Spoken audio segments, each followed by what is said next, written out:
Hello, and welcome to today's webinar, Predictive Analytics, What Do I Do with All This Data? With Dr. Clyde Wesp, Adjunct Professor at USC's Sol Price School of Public Policy and Executive Clinical Strategist at Jacobus Consulting.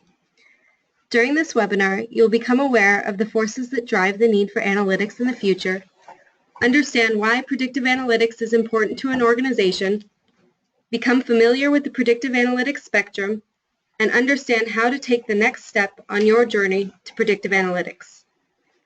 Our discussion today will be facilitated by Dr. Clyde Wesp. With over 20 years of healthcare experience, Dr. Wesp is dedicated to improving the quality and safety of patient care through clinical decision support, evidence-based medicine, and the transformation of operational processes. Dr. Wesp is a board-certified pediatrician and draws from a broad range of experience, from practicing primary care pediatrics to holding roles as medical director of best practice, chief medical information officer, chief medical officer, and clinical strategist in multiple organizations. And now I'd like to hand it off to Dr. Wesp and begin our presentation. Thank you, Alex.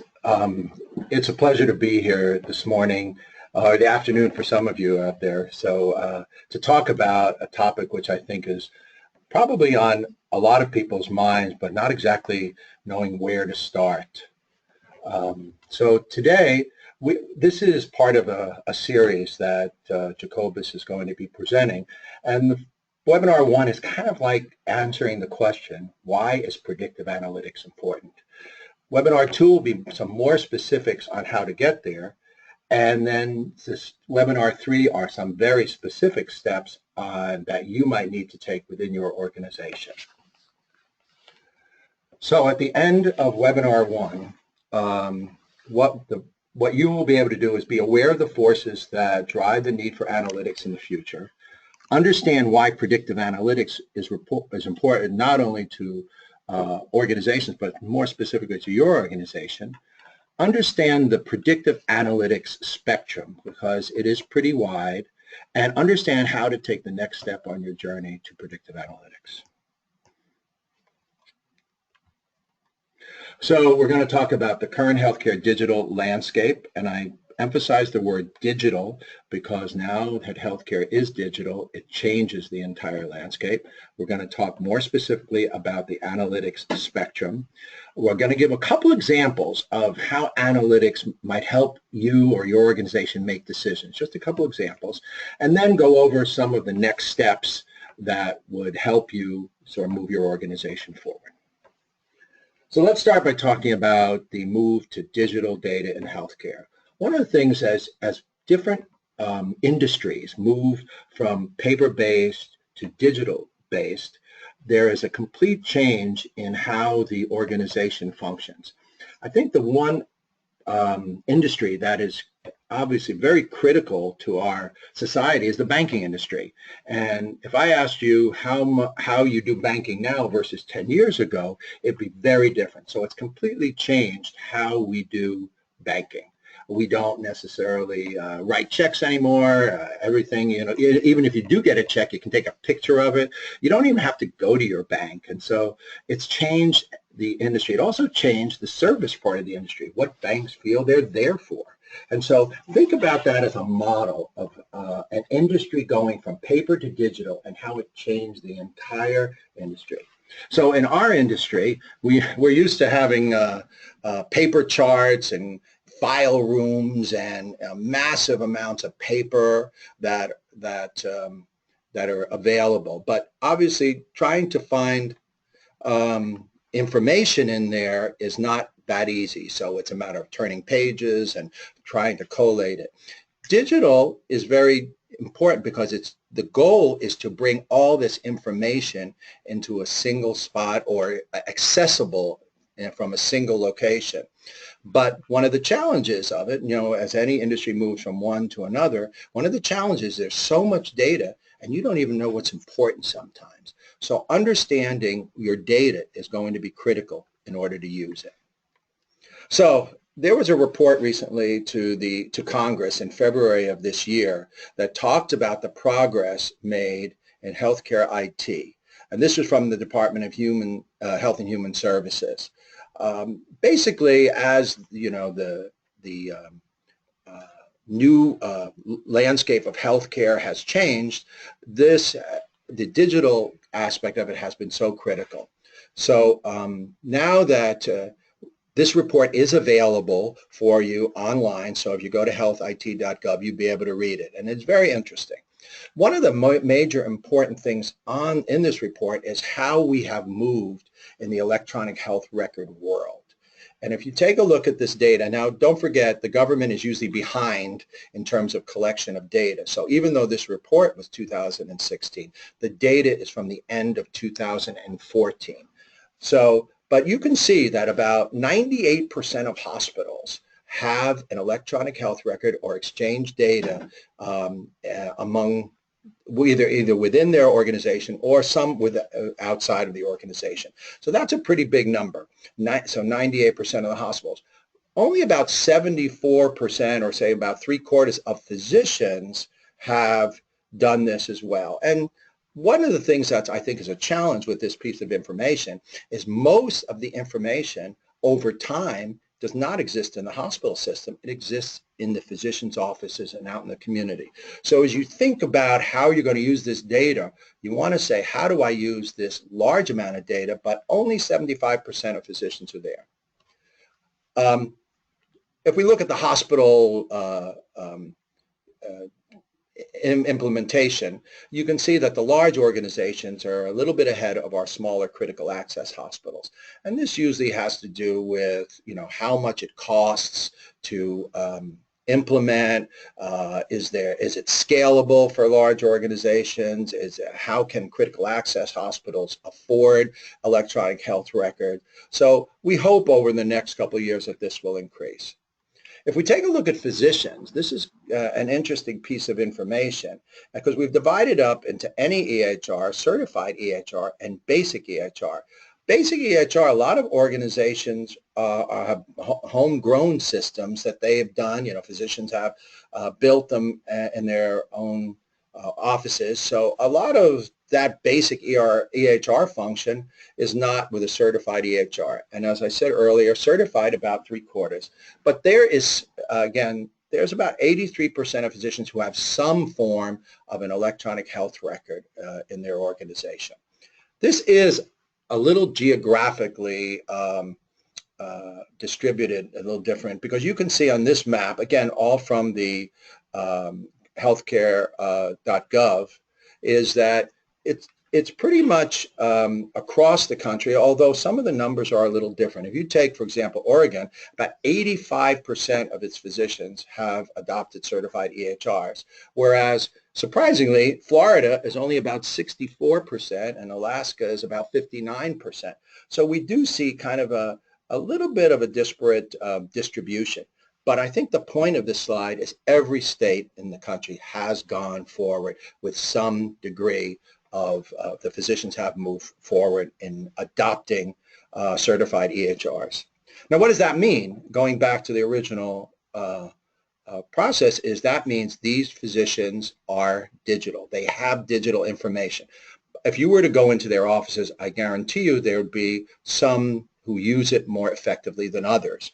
But I think that's a challenge for us in healthcare as well as the entire industry to help physicians in their office use their electronic health records to the best extent. So how did we get here? Why did this happen? Why did this change in digital healthcare occur? Well, if you take a look at it, probably most of it is secondary to meaningful use, and I will use stage 1. Because this is where the big push to implement electronic health record was made. And we did see a big change from, say, 2009 to 2014, as we saw here, a big difference. The curve was quite steep, where organizations were putting money as well as effort into implementation. And there were incentives for hospitals and physicians. Now, those incentives for hospitals were pretty substantial. However, I think one of the reasons why the individual physician offices didn't really go as fast and hard as the hospitals did is the incentives were not as great, and the incentive did not account for the amount of dollars in implementation.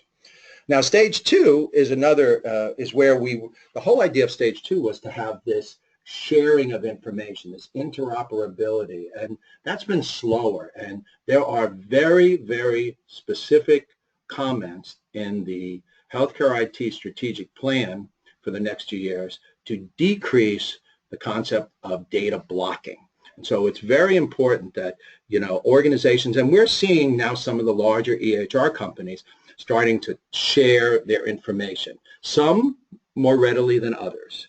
And some of it is because of business issues, but stage two probably didn't go quite as far as it should. Now we get to stage three. Stage three was always focused on quality, efficiency, sharing of information to make decisions better. We know that stage three still had penalties associated with it. And so what we found was, as we are moving towards stage three, and we heard Mr. Slavitt sort of say stage three is dead, although there was a little backpedaling on that. But what we found was that in order to really make stage three count, it has to be related to reimbursement. And so we're going back to MIPS and MACRA to be able to sort of say, okay, how are we going to do that? But the key is we're expecting our digital environment to help us in decision making, improving population health, access, and all the aspects of healthcare. So we are expecting that. Just if you take a look at the literature, healthcare IT news, this is just from recently on analytics. Analytics, population health are really the key topics. And if we take a look at analytics and population health, they are clearly integrated, and they need to be integrated in order to be able to make decisions about your organization and about populations. Precision medicine. Precision medicine is now very focused on individual care as well as looking at the broader picture of population health. But precision medicine, it does hinge on the utilization, the appropriate utilization of the electronic health record and the data that is in those systems. So you can target populations, you can make sure that the patient who is, say, has chronic illness, and they are going to get the right care. So you can really focus in on what you need to do. So part of the HIT strategic plan, and I wanted to emphasize this, it's again available online if you want to read the entire plan, but these are some of the areas that I think are very important as we look through the plan and how digital healthcare will make a difference. So the goal number 2 at the strategic plan is to transform healthcare delivery and community health. So we want to improve healthcare quality, access, and experience through safe, timely, effective, and equitable, efficient, and person-centered care. STEEPS, if you want to look at what we've used that in the past. So increasing the capturing and reporting of quality measures. Promote the data collection and clinical decision support and analytic capabilities that lead to being able to make precision medicine decisions, and to promote analytic capabilities that identify underserved or risk individuals and community.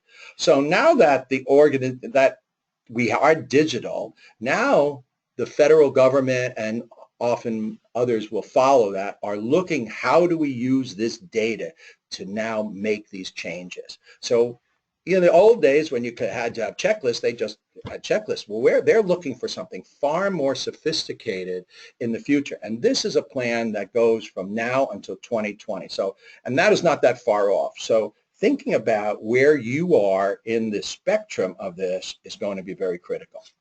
So the past, building warehouses and databases, and that was a lot of what your IT department was doing, and where do we store the information. And so now we were using more business intelligent processes and tools to report on the business, but now predictive analytics is different. its advanced statistical, data mining, and machine learning algorithms that dig deeper to find patterns that traditional business intelligence tools may not reveal. And I think that is something to keep in mind, because the whole idea of predictive analytics is to find relationships in the data that we cannot know by ourselves.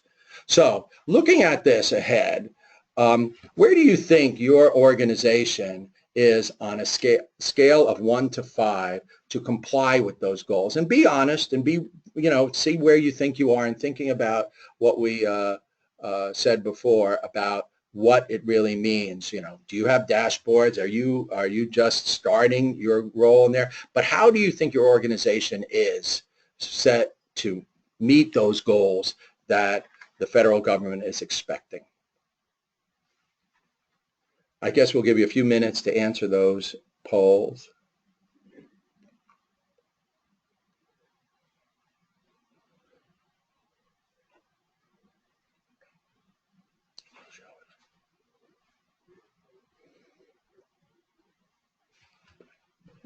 I see we're gathering some information here from the attendees. All right, so if we take a look at the numbers, it's if we take not ready at all, about 13% said they're not ready at all. We familiarized ourselves with the regulations. We've begun planning for the regulations, about 13%. And our plan is currently being implemented, 63%. So that is good to hear that, there is a plan and we're moving forward on that. So so 63% have a plan. Great. So let's move on to our next section. And what we are asked to do as as healthcare is digital, we're really being asked to transform care using our data to report on outcomes. And the question is how to use your data to meet these new demands.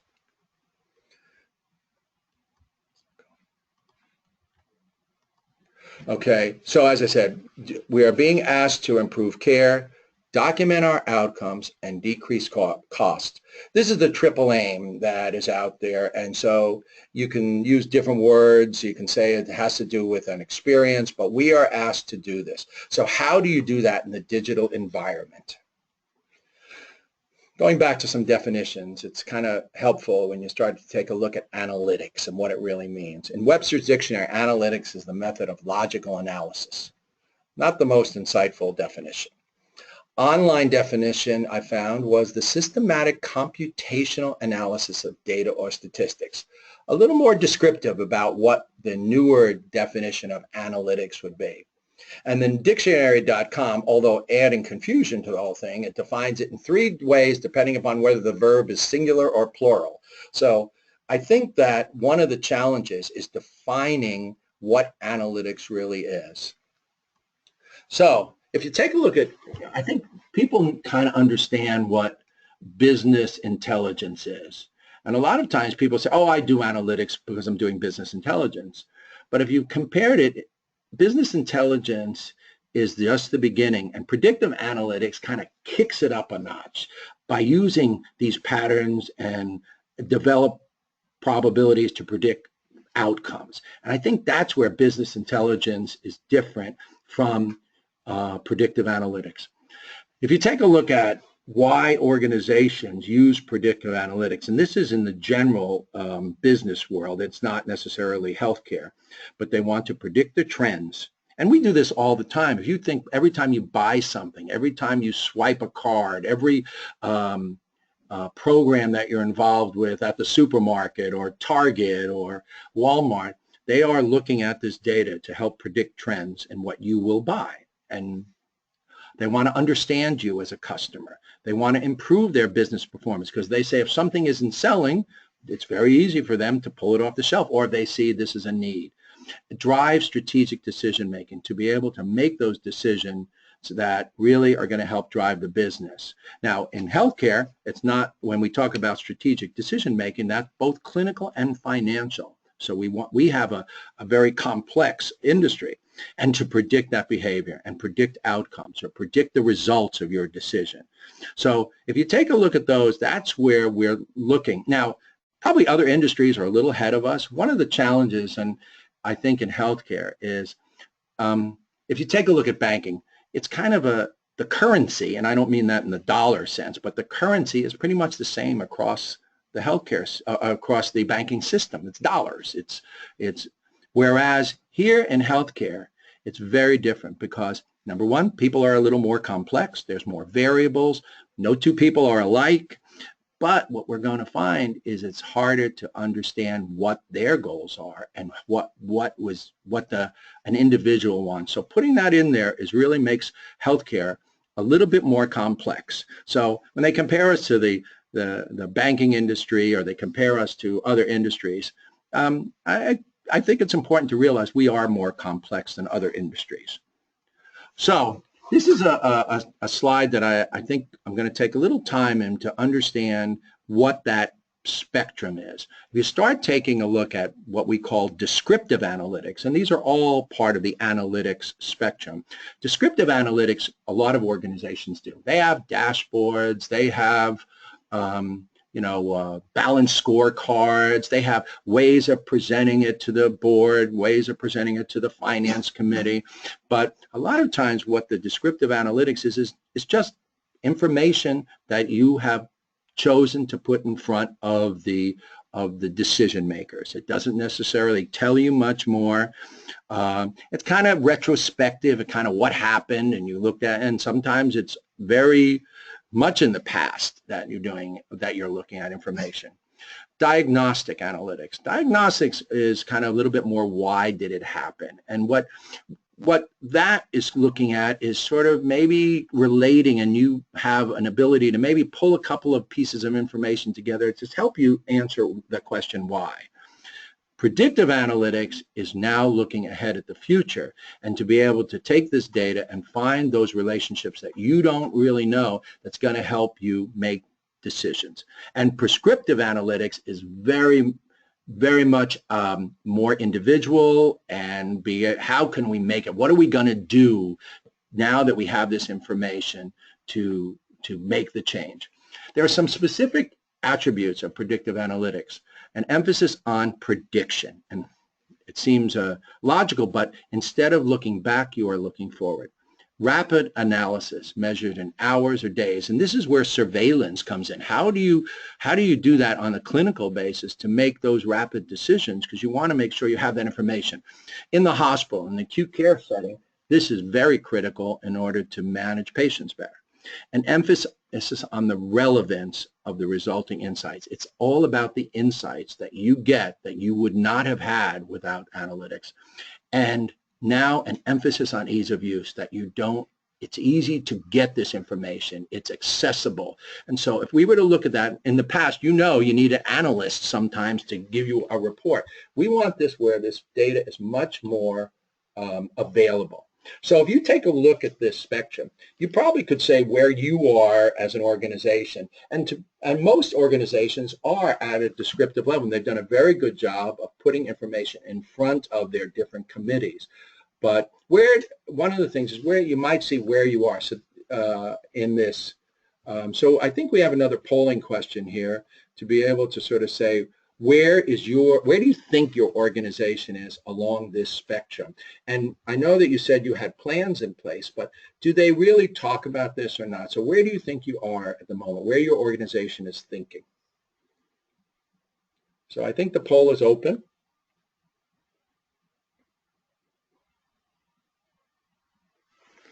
So, I understand if you haven't started yet, or you really are at a level of descriptive, or you're working really hard on your dashboards. Have you moved ahead into more surveillance, especially on a clinical? Have you used the data to make decisions in the future, or have you used it to treat patients, especially in the genomics area? Good, I hear. Well, I'm glad to see that 0% have not started, so everybody's on a path. 14% say they are at the descriptive analytics, which is a step. 57% say they're at the diagnostic analytics, and then a good percentage are at predictive. Prescriptive is going to be much more difficult. So I see 0% at both ends, and the others are in the midst of where they think their organization is on the spectrum. So analytics for better decision making, or how these are some examples to sort of how you might solve, or what analytics can give you that you couldn't have just with descriptive analytics.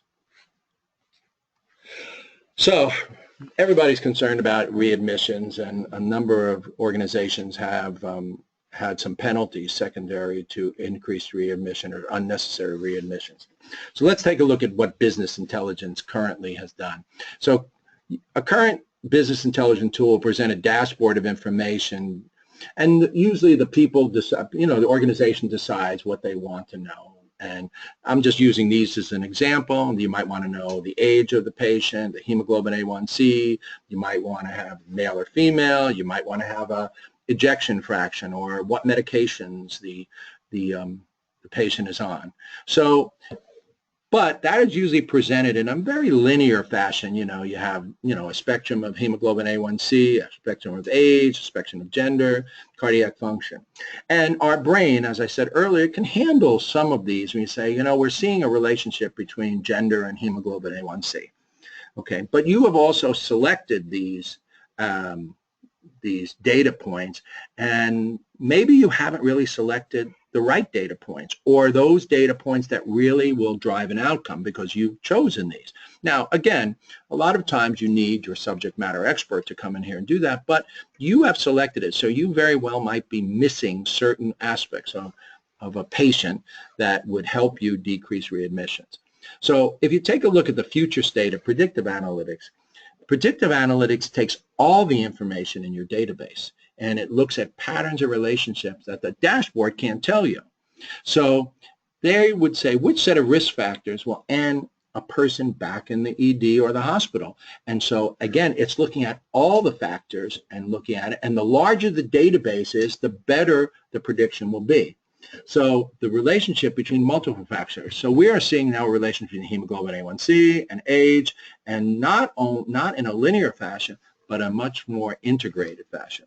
And those are the questions that a lot of times people think they can answer, but the whole idea is you want to find out what you don't know.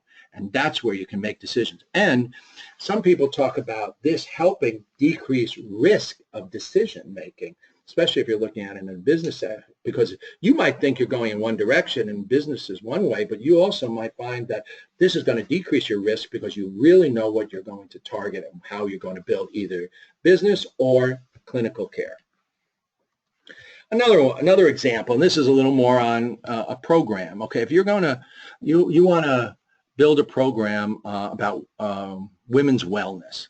So the executive leadership and the board of trustees have decided this is what they want to do in their community. So these are some of the questions you might ask. So what is the age distribution of our female population? Obviously, you would say, oh, if it's a 50-plus population, you're not going to build a big obstetrical or part of your program.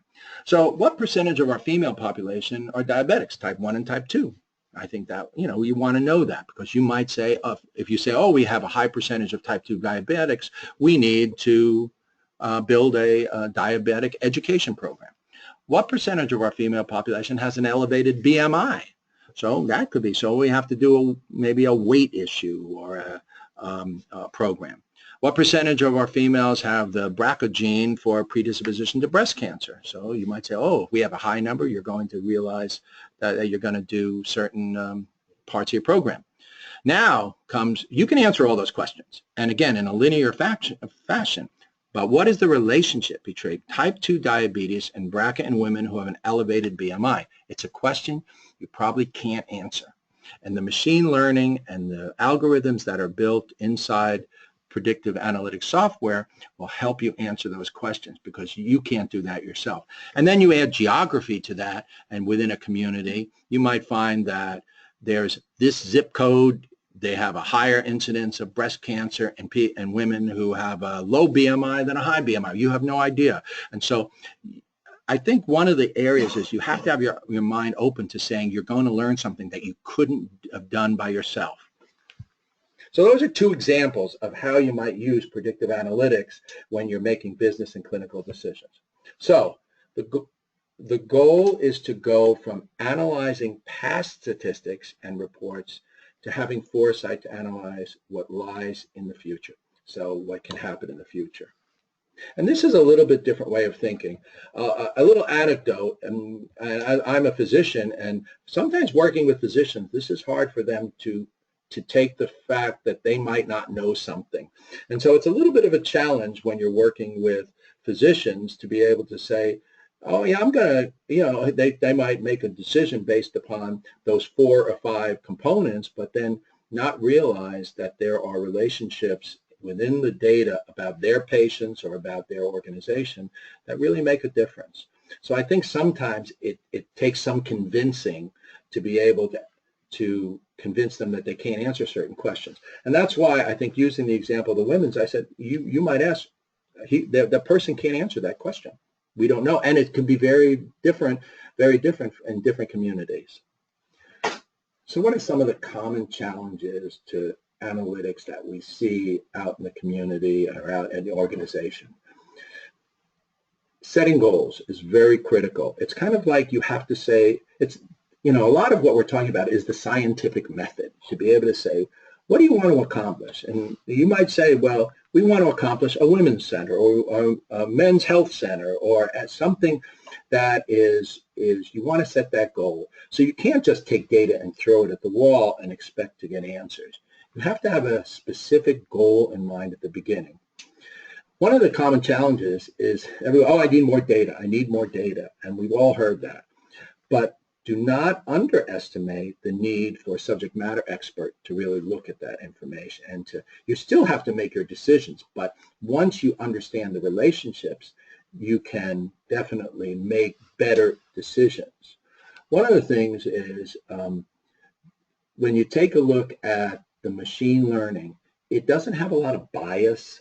It just takes data. And so you still have to understand how that data can be interpreted into the programs and the clinical care. So we're not taking away anything, but make sure that there is a subject matter expert as part of the team looking at this data. Shooting for the stars on the first try.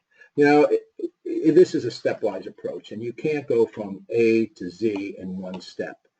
And what you'll find is that you have to have a stepwise approach and looking at it, but you have to have that goal in mind. Paint that picture about what you want to become as an organization and how you want to use that data, but setting it down exactly what you want to do. One of the things, creating a model but having no way to represent it, I think it's very important to create that model of what you want to accomplish. And sometimes it's hard to represent that to your organization, but I think that's a critical piece to be able to sort of say, okay, what do we want? What is that model of how we use our data? Where is the data? A simple question. A lot of organizations say, it's all over the place. I don't know where it is. Some of it is in your ambulatory, some of it in the physician's offices, some of it is in a financial database, some of it is in a clinical database. And so that's a basic question. Do I have the right data in my systems? Are you capturing it? Is it discrete enough to be able to use as a component for developing predictions? Waiting for perfect data. I think analysis paralysis is still a term that is used in organizations, because if you wait for it to be perfect, you will never get there. One thing is interesting about when you are doing machine learning, the larger the database and the larger number of records usually makes it better when you look at the analytics component of it versus when you're looking at a sample group. So the larger that database, and a lot of these databases have millions of records that are in there, and millions of pieces of information that are in there. So a lot of times you don't need to wait for perfect data, because as the database gets bigger, those differences matter less. everybody is still concerned about privacy and security. I think if we take a look at privacy, there are ways of determining plan for privacy. I think ownership is more of a challenge, because if you take a look at ownership, who owns this data? Where does it occur? Where does it sit?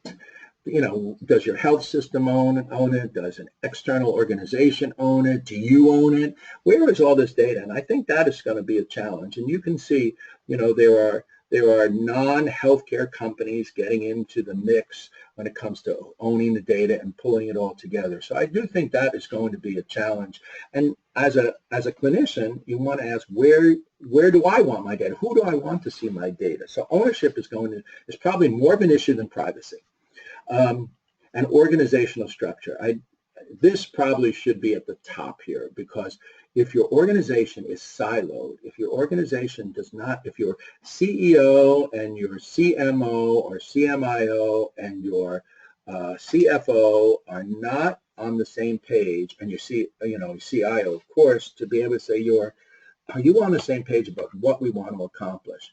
So a siloed organization is probably not going to be very helpful, because, even if, take a simple example, if CIO decides they want to buy this software for the organization and the CMIO has no idea what it's going to do, is not necessarily good for the organization. So putting an organizational structure together and looking at more of a matrix organization is going to be much more helpful as you move toward predictive analytics. So for you, this is kind of a fill in the blanks for you. So as you say, what the intention of predictive analytics is to streamline decision making and produce new insights that, and then fill in the blanks. It might help you make clinical decisions, but that's kind of where you might want to start. So we're starting at that intent. What do you want to accomplish?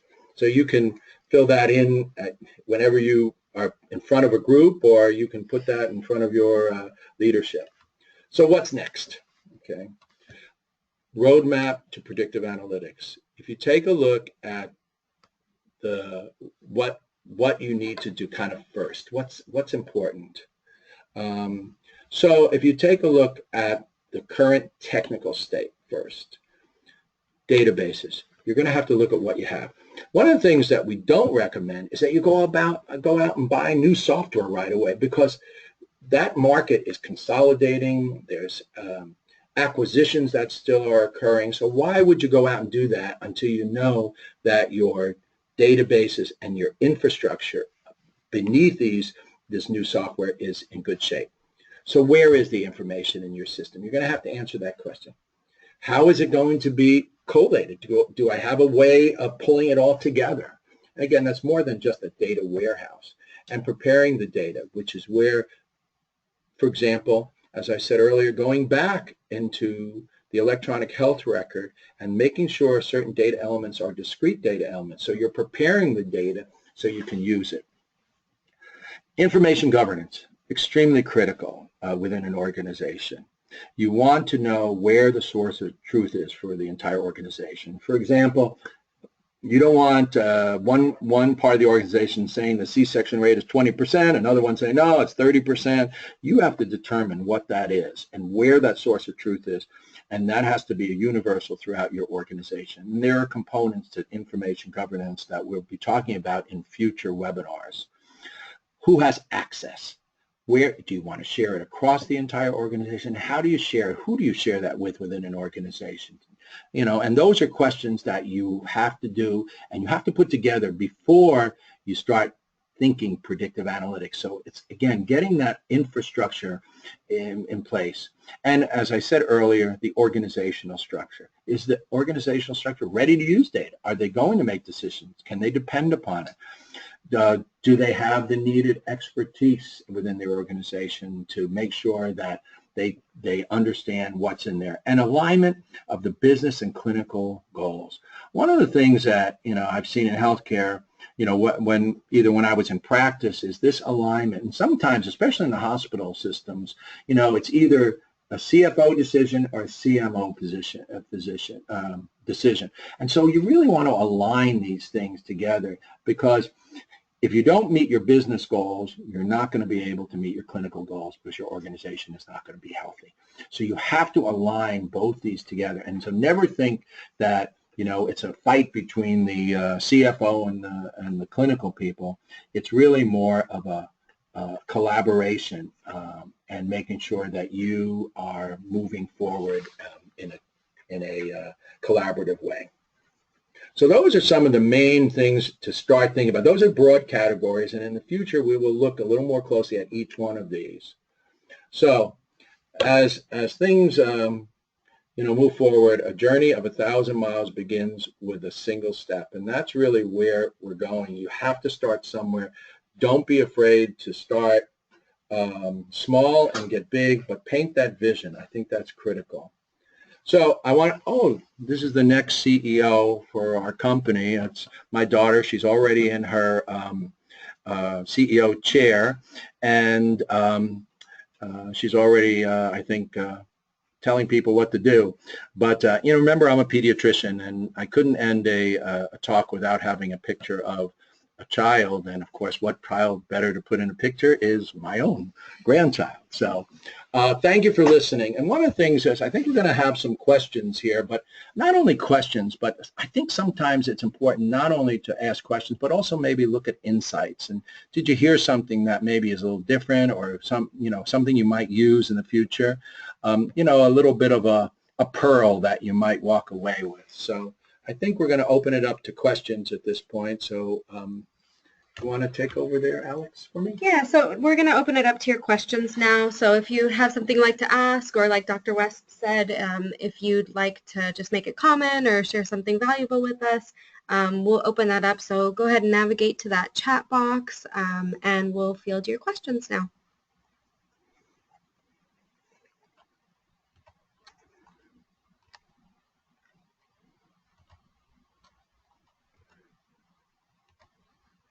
All right, so we have our first one here, and this speaks a little bit to the common challenges slide you were talking about, I think.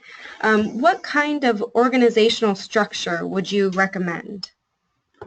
I think if we look at it and going into organizations, I think the matrix organization, especially at the executive level, is going to be critical and that's not an easy organization to build. Because you have to have the right people in the organization. So you can't have individual silos or individual goals that are not in alignment with the rest of the organization. So if I were to say at the executive level, the leadership level, it has to be a matrix organization, and realize that everyone brings something to the table and has a perspective. But again, that's a very, not an easy organization to build, but I think a matrix organization is probably what will help most. All right, thank you, Dr. West. The next one we have here, and I think this is probably something that people face a lot and a common question, and certainly a worry for people that have already made an investment in an EHR system. Am I going to have to buy new software to make this happen? I think that new software is going to be needed somewhere along the way, but it's not the first step. And, if anyone's been to HIMSS recently, or any of the, they see the big words are analytics and all over the place. And so what you find is they're trying to sell you something, but a lot of them are just trying to sell you a dashboard yet at this point in time. So I think you have to be a little careful in terms of buying new software until you get, as I said earlier, your infrastructure together. So, but don't go out and spend $1 million on software until you have that infrastructure in place and you have your information governance in place. So as an organization, you can make the right decision about what's going to be best for your organization. All right. So moving on, our next question is, how might you tell if an organization is ready for predictive analytics? Well, I think that's an interesting question. How do you tell if they're ready? Obviously readiness assessments are part of understanding this. And going back, you start, is your leadership ready for it? Do you have the right databases in place? Do you have the right information in place? So those are the questions that you would ask to be whether or not an organization is ready to move forward. Every organization needs to move forward. So if you're not ready, you have to put those pieces in place. So, firms can help you put that stuff in place and be able to help you. As I said earlier, information governance, if that isn't in place, you're not going to get very far. So I think you have to start with leadership, then governance, and then the technical piece, and put those in place first. So if those are ready, then you're ready to move. All right, this one's pretty interesting, and I think it relates to one that we had a little bit earlier about software. So how do I put different systems together? So what if my vendors don't want to share info with one another? Data blocking is one of the biggest challenges that I think out there, and sometimes it helps. There are some standards, and one of the things that the health IT is doing at the government level is to establishing standards so you can move information from one database to the other, and that way you can help. So I think that vendors are being pressured from the federal government not to data block. And we know there are some companies that have been more willing to share their information, EHR companies, and some that are not nearly as willing. But they are being forced, the statements from Karen DeSalvo from the Office of the National Coordinator are pretty clear and definitive that this is not going to be allowed, or that will not be allowed. So I think that putting your systems together is going to get easier and better in the future. Great. All right, so this looks like it might be our last question here. And it's probably a common question also. So how does predictive analytics relate to population health? Going back to HIMSS, the other thing you saw all over the place is population health. And it's not, number one, it's not the easiest to define or implement.